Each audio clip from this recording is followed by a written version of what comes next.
Hi, I am Ahana Gangopadhyay from Washington University in St. Louis. I am a PhD student in the Adaptive Integrated Microsystems Laboratory under the supervision of Professor Shantanu Chakraborty, and my project is titled FPGA Demonstration of Spiking Support Vector Networks based on Growth Transform Neurons. An important challenge in neuromorphic engineering today is to make artificial neural networks as energy efficient as their biological counterparts.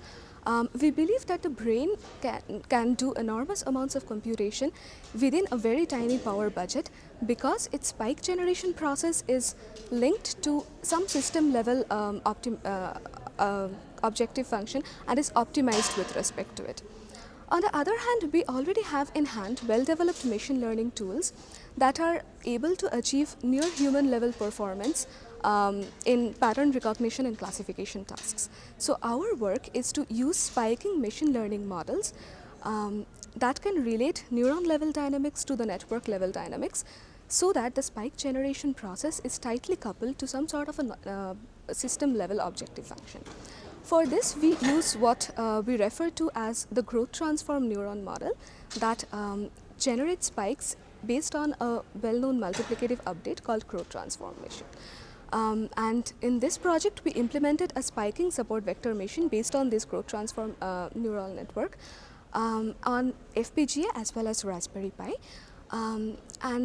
We saw that the neural responses that this network produces are always stable and interpretable. And the network learns to allocate its switching energy based on the relative importance of the neuron, so that in steady state only the support vector neurons spike. It is also, the emergent spiking dynamics is also seen to produce population encoding like rate coding and time to first spike coding, just like biological neural networks do, and it also exhibits notch shaping characteristics. Finally, we tested this network on the UCI benchmark heart disease dataset to separate presence from absence of the disorder, and here you can see the spike raster of the spikes being generated by the support vector neurons in the growth transform neural network as the network is being trained in real time.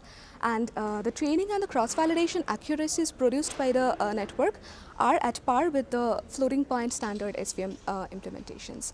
So in conclusion, we see that the network is able to relate the neuron level dynamics to the network level dynamics, so that the spike generation is always coupled to a network objective function, at the same time maintaining the performance of standard machine learning tools. Thank you.